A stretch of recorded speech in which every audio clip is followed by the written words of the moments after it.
আসসালামু আলাইকুম, welcome to my channel Mukta's recipe. কেমন আছেন আমার ভিউয়ার্সরা? আশা করছি সবাই ভালো আছেন।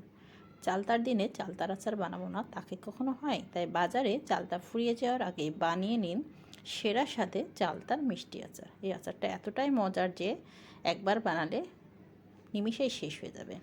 এই যে আমি ফার্স্টে চালতাগুলো ভালোভাবে কেটে আদা রসুন জিরা এবং স্বাদ মতো লবণ দিয়ে পরিমাণ মতো পানি দিয়ে সেদ্ধ করে নেব। এটা 85% সেদ্ধ করে নিতে হবে। এখন ঢাকনা দিয়ে ঢেকে লো মিডিয়াম হিটে আমি এটা সেদ্ধ করে নিচ্ছি।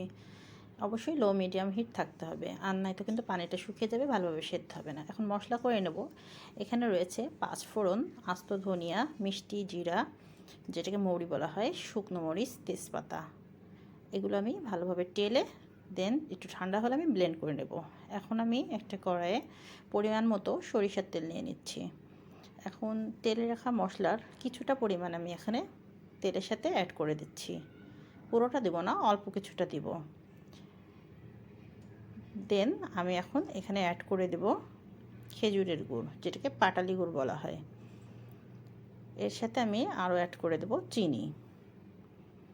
এখন এই গুড় আর চিনিটা ভালোভাবে আমি মিক্সড করে নেব। যতক্ষণ না গলে যায় ততক্ষণ পর্যন্ত আমি এভাবে লো মিডিয়াম হিটে কষিয়ে নেব। অবশ্যই কিন্তু লো মিডিয়াম হিটে রাখতে হবে।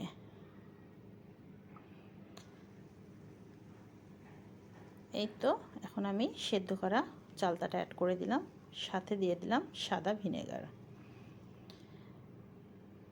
এখন আমি ঢাকনা দিয়ে ঢেকে কিছুক্ষণ রান্না করে নেব। এই তো হয়ে গেল আমার অসম্ভব মজার চালতার মিষ্টি আচার। তা ভিউয়ার্স, আজকে আমার এই চালতার মিষ্টি আচারের রেসিপিটা আপনাদের কেমন লাগলো? যদি ভালো লেগে থাকে তাহলে অবশ্যই লাইক কমেন্ট শেয়ার করবেন এবং আপনাদের ফ্রেন্ডস ও ফ্যামিলির মাঝে শেয়ার করে দেবেন।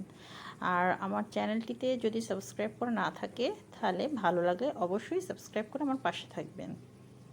তা ভিউয়ার্স, আজকে এ পর্যন্তই। সবাই ভালো থাকবেন, সুস্থ থাকবেন।